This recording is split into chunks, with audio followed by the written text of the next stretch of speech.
Fala, leitores da Bíblia, graça e paz, tudo bem com vocês? Hoje a gente vai ler Jeremias 9 e 10 e vamos também ler 1 João capítulo 3. Vamos à nossa leitura. Quem dera a minha cabeça se tornasse em águas e os meus olhos em fonte de lágrimas. Então choraria de dia e de noite os mortos da filha do meu povo. Quem me dera eu tivesse no deserto um abrigo para viajantes.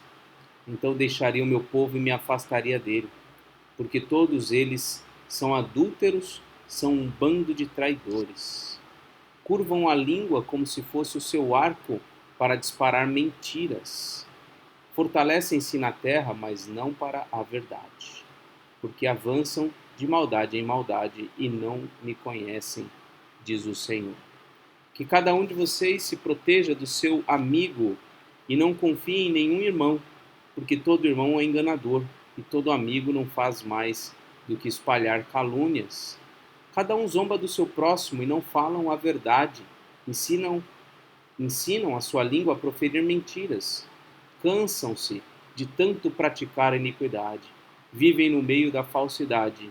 Para a falsidade se recusam, pela falsidade se recusam a me conhecer, diz o Senhor. Portanto, assim diz o Senhor dos Exércitos: eis que eu os depurarei e os provarei. Pois que outra coisa poderia eu fazer com a filha do meu povo? A língua deles é flecha mortífera. Falam mentiras. Com a boca, cada um fala de paz com o seu companheiro, mas no seu interior lhe arma ciladas. Deixaria eu de castigá-los por estas coisas? Diz o Senhor. Não deveria eu me vingar de uma nação como esta? Pelos montes levantarei choro e pranto, e pelas pastagens do deserto lamentação, porque já estão queimadas, e ninguém passa por elas. Já não se ouve ali o mugido de gado, tanto as aves dos céus como os animais fugiram e se foram. Farei de Jerusalém um montão de ruínas, morada de chacais, e das cidades de Judá farei uma desolação para que fiquem desabitadas. Quem é o homem sábio que entenda isto? E a quem falou a boca do Senhor para que possa explicá-lo? Porque a terra foi destruída e se queimou como o deserto, pelo qual não passa ninguém. O Senhor respondeu: por que deixaram a minha lei, que pus diante deles, e não deram ouvidos ao que eu disse, nem andaram na minha lei? Pelo contrário, andaram na dureza do seu coração e seguiram os Baalins, como os pais deles lhes ensinaram. Portanto, assim diz o Senhor dos Exércitos, Deus de Israel: eis que alimentarei este povo com absinto e lhe darei de beber água envenenada. Eu os espalharei entre as nações que nem eles nem os seus pais conheceram, e enviarei a espada após eles, até que eu os tenha destruído. Assim diz o Senhor dos Exércitos: considerem e chamem carpideiras para que venham. Mandem procurar mulheres hábeis para que venham, que elas se apressem e levantem sobre nós o seu lamento, para que os nossos olhos se desfaçam em lágrimas e as nossas pálpebras destilem água. Porque uma voz de pranto se ouve de Sião: como estamos arruinados, estamos muito envergonhados, porque deixamos a nossa terra e eles derrubaram as nossas casas. Portanto, mulheres, escutem a palavra do Senhor e que os seus ouvidos recebam a palavra da sua boca. Ensinem às suas filhas um canto fúnebre, que cada uma ensine a sua companheira uma lamentação, porque a morte subiu pelas nossas janelas e entrou em nossos palácios, exterminou as crianças nas ruas e os jovens nas praças. Deixa eu fazer apenas um comentário aqui que me ocorreu, que eu creio que é interessante. Imagine o profeta Jeremias falando essas palavras aqui num contexto em que nada disso tinha acontecido ainda. Parece óbvio falar isso, né? Mas tenta imaginar. Ele está anunciando destruição, morte, desgraça, ruína a um povo que está vivendo em paz, a um povo que está ali vivendo normalmente. É como se hoje você por exemplo, chegasse num shopping com todo mundo ali, sei lá, se divertindo, se alimentando, numa boa, fazendo compras e tal, e você começasse a pregar dizendo que aquele shopping iria ser destruído, iria cair, pessoas iriam morrer, as pessoas iriam olhar e falar, nossa, esse cara está viajando, um lunático. E é o que acontecia com Jeremias. As pessoas não gostavam dele justamente porque ele falava dessa maneira. Mas ele falava em nome de Deus. O que ele dizia não era alguma coisa inventada pela sua cabeça. Ele falava em nome do Senhor de forma inspirada. Então, é para a gente ver como a palavra de Deus aqui, ela é muito dura e ela é encaminhada para pessoas que estão vivendo numa boa. É como se hoje nós pregássemos, e assim deveríamos pregar, que Deus acertará as contas com o mundo, e esse mundo que hoje parece tão estável, ou mesmo diante de problemas, não parece que nada tão grave vai acontecer, esse mundo é fadado à destruição. Deus acertará as contas com as nações, né? Então, é realmente uma mensagem muito incômoda, né? E Jeremias enfrentou esse sentimento de aversão a essa mensagem aqui, e vai chegar a parte do livro em que ele vai começar a contar algumas coisas de como as pessoas lidavam com essa mensagem dele. Versículo 22.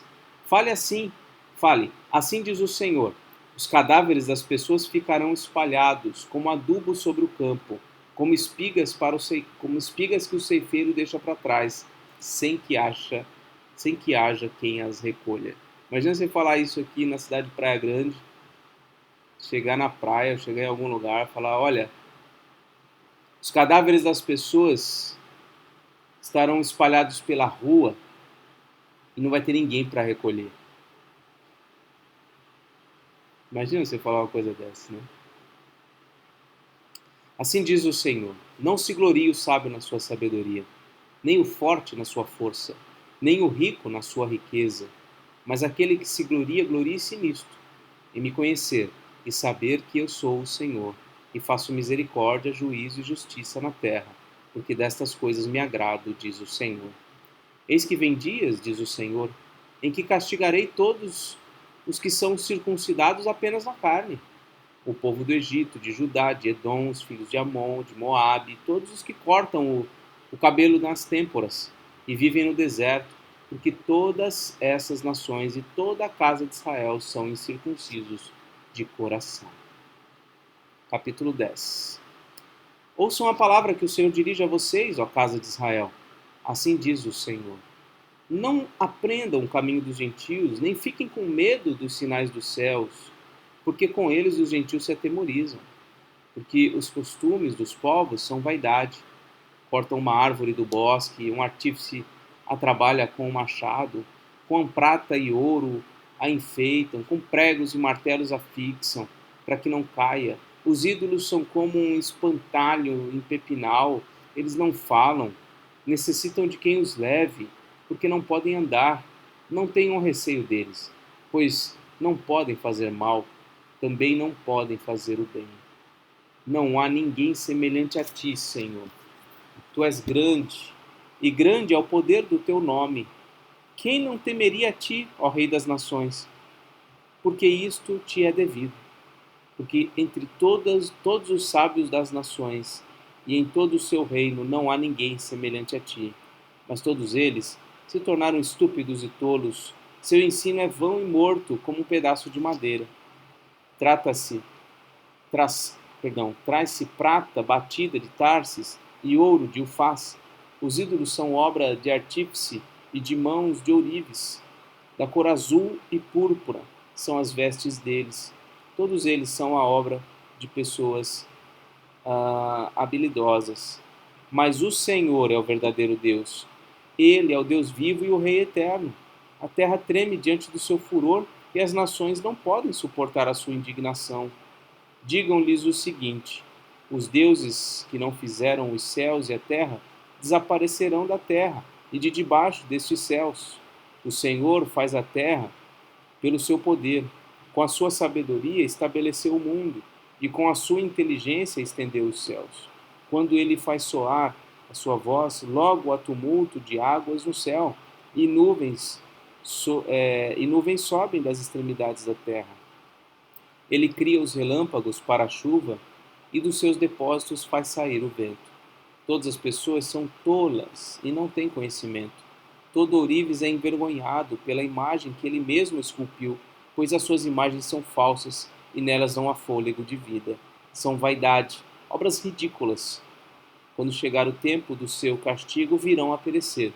Aquele que é a porção de Jacó não é semelhante a essas imagens, porque ele é o Criador de todas as coisas, e Israel é a tribo da sua herança.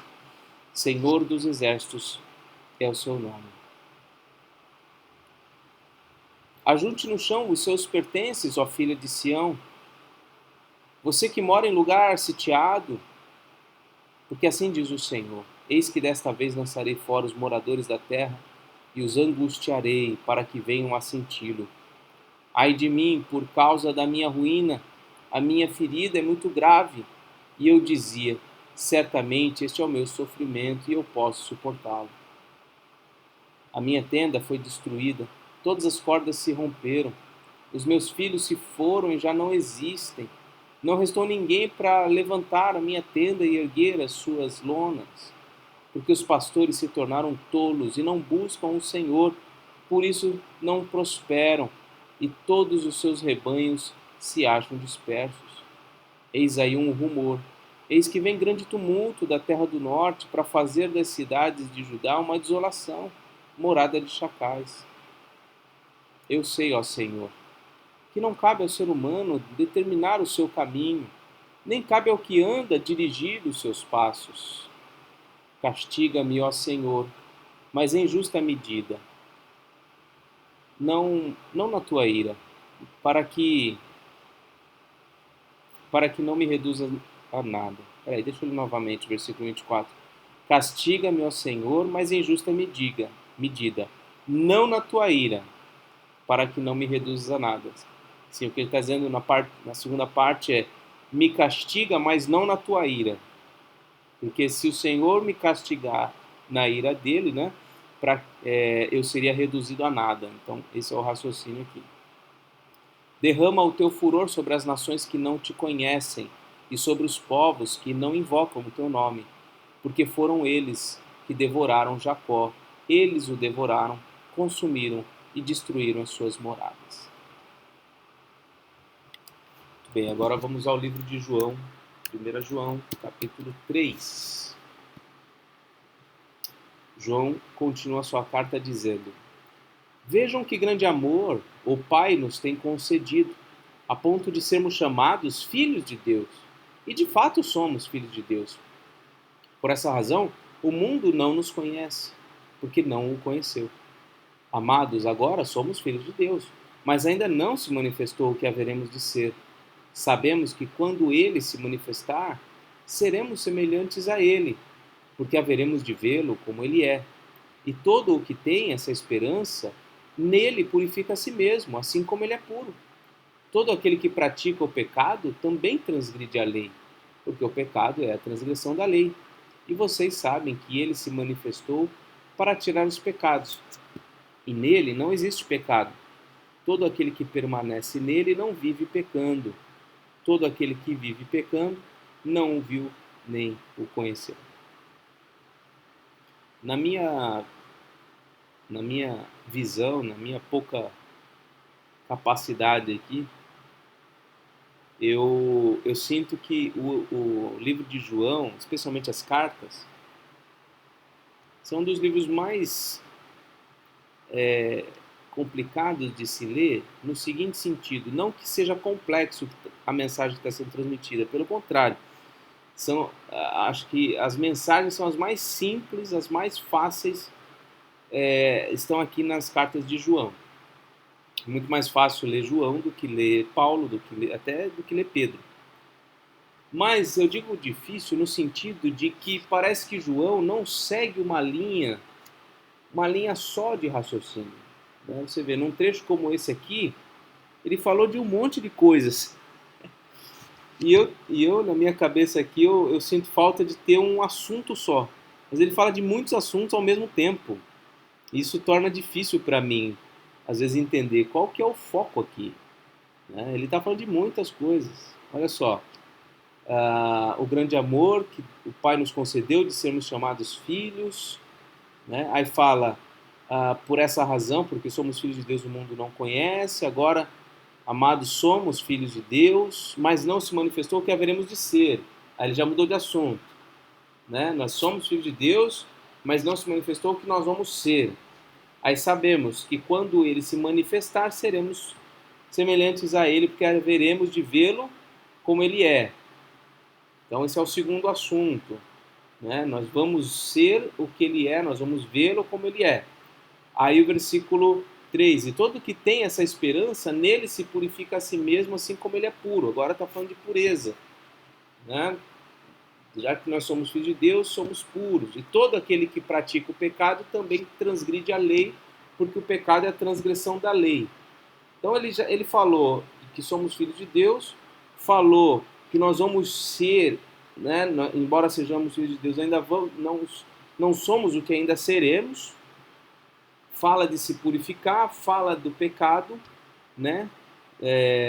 Aquele que pratica o pecado transgride a lei, fala da lei. Aí, versículo 5, vocês sabem que ele se manifestou para tirar os pecados, nele não existe pecado, ó. Outro detalhe, e todo aquele que permanece nele não vive pecando. Então, há uma conexão, mas me foge, assim, um raciocínio, vamos dizer, liso. É como se ele tá costurando alguma coisa assim. Né? Ele tá falando, ele pega vários assuntos, ele vai costurando, então isso às vezes me confunde um pouco. Mas vamos lá. Filhinhos, não se deixem enganar por ninguém. Aquele que pratica a justiça é justo, assim como ele é justo. Aquele que pratica o pecado procede do diabo, porque o diabo vive pecando desde o princípio. Para isto se manifestou o Filho de Deus, para destruir as obras do diabo. Todo aquele que é nascido de Deus não vive na prática de pecado, porque nele permanece a semente divina. Esse não pode viver pecando, porque é nascido de Deus.